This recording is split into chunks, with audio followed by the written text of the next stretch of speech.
Hello साथियों, मैं प्रविंदर कुमार आप सभी का अपने चैनल में हार्दिक स्वागत करता हूं। ठीक है। तो जैसा कि हमने पिछली वीडियो में किया था पास्ट कॉन्टिन्यूअस टेंस, उसके इंट्रोडक्शन बता दिया था, उसके कुछ रूल वगैरह करवाए थे मैंने। आज कुछ बच गए थे, आज इनको करवा देता हूँ, फिर ये कंप्लीट हो जाएगा। ठीक है। फिर इसके बाद हम आज ही वो इसके नेक्स्ट वाला पास्ट परफेक्ट स्टार्ट करेंगे। ठीक है। देखो, पहला रूल है बिना समय गवाए गवाए हम अपने काम पर चलते हैं। पहला रूल है कि कल जो हमने किया था पास्ट कंटिन्यूअस वाला, उसके बाद उसमें क्या था कि सब्जेक्ट है वाजवर और जो वर्ब है उसके साथ आईएनजी और प्लस में ऑब्जेक्ट, वो रूल था उसमें। ठीक है। पहला नियम है उसका कि इस टेंस का प्रयोग उन कामों के लिए होता है जो पास्ट में जारी हो रहे थे। ठीक है। किन कामों के लिए? उन कामों के लिए जो पास्ट में जारी हो रहे थे। जैसे एग्जाम्पल है इसमें, he was writing this book yesterday evening. He was writing this book yesterday evening. He मीनी वह, राइटिंग दिस बुक उसने बुक लिख रहा था, वह बुक लिख रहा था। कब लिख रहा था? यस्टरडे इवनिंग, पिछली शाम को। ठीक है। ही वॉज राइटिंग, वह लिख रहा था। क्या लिख रहा था? दिस बुक, वह यह पुस्तक, यह किताब लिख रहा था यस्टरडे इवनिंग, मतलब पिछली शाम को जो बीते। ठीक है। उसके बाद आता है नेक्स्ट रूल कि जब दो काम, क्या? जब दो काम पास्ट में एक समय पे हो रहे हो, जब दो काम पास्ट में एक समय पे हो रहे हो, ये देखो, जब दो काम पास्ट में, पास्ट मतलब जो पीछे बीत चुका, एक समय में हो रहे हो या फिर जारी हो, उस चीज को दर्शाने के लिए किस चीज का प्रयोग होगा? हमारा पास्ट कॉन्टिन्यूअस का प्रयोग होगा। जैसे एग्जांपल हमारा क्या? While my mother was singing I was sleeping. इसका मतलब क्या है कि वाहिल, जबकि माई मदर वाज सिंगिंग, मेरी माता गाना गा रही थी या गा रही थी, आई वाज स्लीपिंग, मैं सो रहा था। मतलब इसमें क्या है कि पास्ट में काम को दर्शाया गया है, और क्या है कि वो काम जारी समय में हो रहे हो या फिर जारी हो, उसके लिए हमें पास्ट कंटिन्यूअस टेंस का प्रयोग करना पड़ेगा।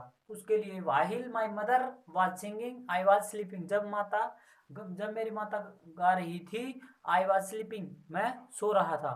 नेक्स्ट रूल, जब गरो गेट बिकम, जब गरो गेट बिकम, इन वर्ब का प्रयोग किसी काम में वृद्धि या कमी का बोध कराने के लिए होता है। मतलब चीज को बढ़ाने के लिए और चीज को घटाने के लिए जब इनका प्रयोग होता है, तब किस टेंस का यूज होता है? हमारा पास्ट कॉन्टिन्यूअस टेंस का। किसका होता है? पास्ट कॉन्टिन्यूअस टेंस का। जब इसमें एग्जांपल क्या है? ही वाज, क्या एग्जांपल?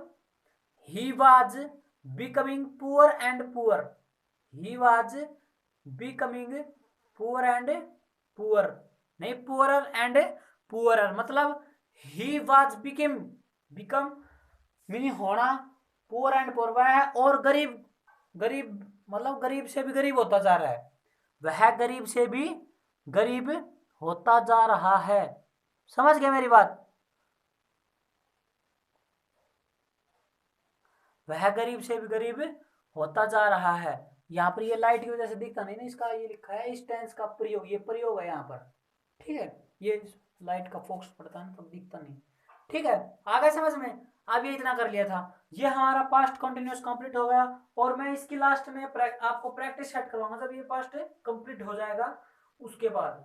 ठीक। अब मैं करवाता हूँ नेक्स्ट हमारा पास्ट परफेक्ट। ठीक है। एक बार आप इसको स्क्रीनशॉट खींच लो।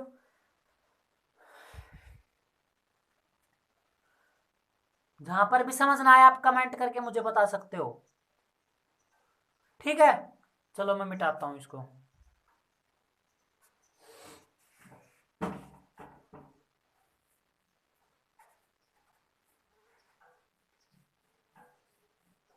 अब इसके बाद इनको कंप्लीट करेंगे, फिर आपको धीरे धीरे पूरी कंप्लीट ग्रामर सिखाऊंगा मैं।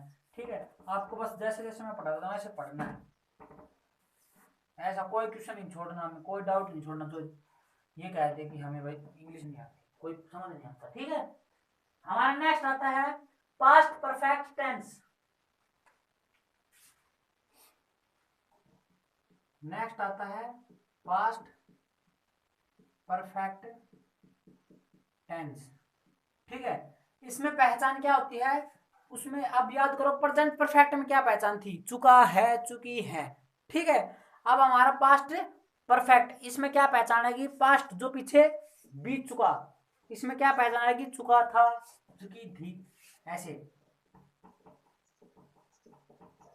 क्या पहचान आएगी, चुका था,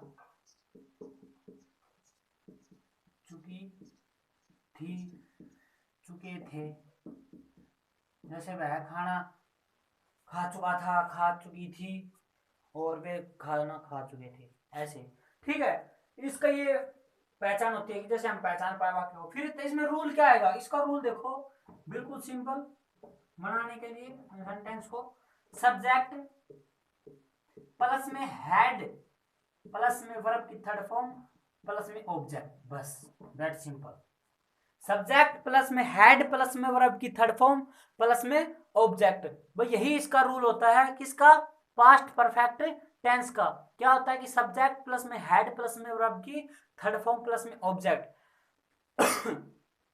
अब ये होता है किसका, अफर्मेटिव सेंटेंस का। अफर्मेटिव जो हम साधारण वाक्य लिखते हैं, उसके बाद अगर हमें नेगेटिव लिखना पड़ गया तो उसमें क्या आता है कि जो हम पीछे भी करते हैं कि जो हेल्पिंग वर्ब आती है उसके बाद हमारा नोट लगता है। और जब हम इसके इंटरोगेटिव की बात करेंगे तो हम क्या करते थे कि जो हेल्पिंग वर्ब है वो पहले आएगी और बाकी same procedure, subject plus verb third form plus object. ठीक है, और उसके बाद हमारा चौथा क्या था जो मैं पीछे करवाता आ रहा हूँ आपको, उसमें था कि इंटरोगेटिव नेगेटिव, मतलब उसमें क्या भी आए और नहीं भी आए उस वाक्य में ये हमारी हेल्पिंग वर्ब तो आएगी यहाँ पर, और जो ऐड सब्जेक्ट और जो क्या है नोट वो सब्जेक्ट के बाद लगेगा। ठीक है, जैसे मैं आपको एक वाक्य करके दिखाता हूँ उसी से समझा दूंगा सब कुछ। ये रूल उतारो एक बार तो मैं इसको साफ,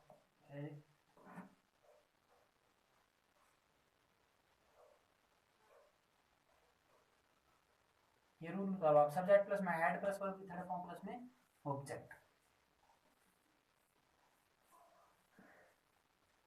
मेरा तात्पर्य है कि हर बच्चे को इंग्लिश समझ में आनी चाहिए। ठीक है, जैसे मैं आपको एक एग्जांपल एक समझाता हूं कि मैं अपना पाठ याद कर चुका था। क्या चीज है एग्जांपल हमारा, कि मैं अपना पाठ याद कर चुका था। देखो एग्जांपल हमारा, मैं अपना पाठ याद कर चुका था।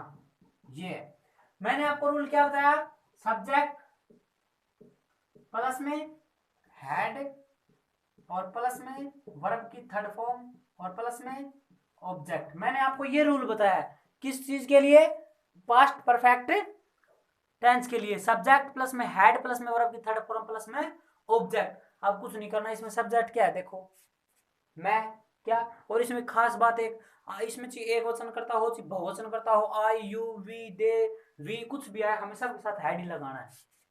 समझ गया मेरी बात। अब इसमें आई देखो, आई आई सब्जेक्ट हो गया, सब्जेक्ट के बाद क्या है हैड, आई हैड। अब क्या है वर्ब की थर्ड फॉर्म, क्या है थर्ड फॉर्म। अब याद करना इंग्लिश में क्या कहते हैं, लर्न, और लर्न की थर्ड फॉर्म लर्नट। तो आई हैड लर्नट, LEARNT, लर्नट। मैं अपना पाठ याद कर चुका था मतलब माई लेसन, ये ऑब्जेक्ट। देखो कितना simple, I had learnt my lesson, मैं अपना पाठ याद कर चुका था। ठीक है, अब मैं इसको देखो जैसे मैंने आपको बताया कि इसको मैं नेगेटिव में बनाता हूं, उसके लिए हमारा क्या रूल आ जाएगा, ये किसके लिए, पहले के लिए subject plus head plus verb third form plus object, इसके लिए। अब मैं इसका रूल में चेंज करूंगा, देखो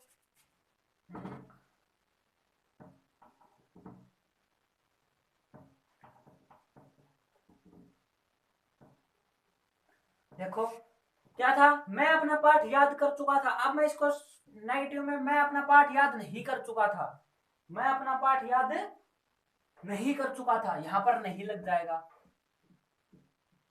तो क्या बनेगा, सब्जेक्ट प्लस में हेड, अब यहां पर नोट आ जाएगा।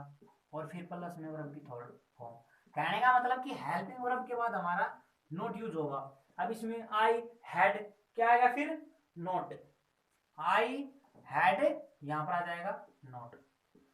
ठीक है, बिल्कुल सिंपल। इसके बाद अब मुझे इसको क्या क्या वाक्य बनाना है कि क्या इंटरोगेटिव में क्या मैं अपना पाठ याद कर चुका था। अब यहां से नहीं हटाओ क्योंकि हमें ओनली इंटरोगेटिव बनाना है। अब देखो, अब मैंने क्या बताया था ओनली इंटरोगेटिव के लिए कि जो हेल्पिंग वर्ब हमारी क्या हेल्पिंग वर्ब हैड वो आगे आएगा, फिर हमारा सब्जेक्ट आएगा, फिर वर्ब की थर्ड फॉर्म आएगी, फिर ऑब्जेक्ट आएगा ऐसे। अब देखो क्या had um had I learned my lesson. अब बताओ लास्ट में प्रश्न। अब देखो इसमें कोई दिक्कत, क्या मैं अपना पाठ याद कर चुका था, had I learned my lesson. अब देखो, अब इसमें इंटरोगेटिव नेगेटिव बनाना है उनकी फोर्थ सेंटेंस। उसमें क्या बनाएंगे, उसमें क्या बन जाएगा कि क्या मैं अपना पाठ याद नहीं कर चुका था, क्या मैं अपना पाठ याद नहीं कर चुका था। तो उसमें क्या आएगा हैड आई नोट, मतलब सब्जेक्ट के बाद, क्योंकि यहाँ पर पहले क्या था सब्जेक्ट था फिर हैड थी फिर नोट, लेकिन हैड आगे गया तो अब सब्जेक्ट के बाद नोट ही आएगा। इनकी had I note learned my lesson.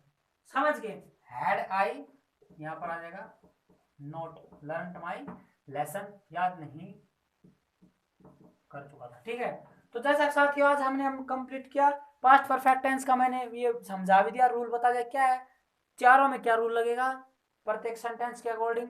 और फिर हम कल इसके जो रूल हैं बाकी वो कर लेंगे, फिर कल हमारा पास्ट परफेक्ट टेंस कंप्लीट हो जाएगा। उसके बाद कॉन्टिन्यूस करेंगे एक दिन, और फिर मैं आपको इन सभी की एक दिन प्रैक्टिस करवा दूंगा। ठीक है, और आपका जो भी डाउट हो आप कमेंट करके जरूर बताएं। वीडियो को ज्यादा से ज्यादा लाइक शेयर और सब्सक्राइब चैनल को जरूर करें। ठीक, तो आज के लिए इतना काफी। थैंक यू दोस्तों।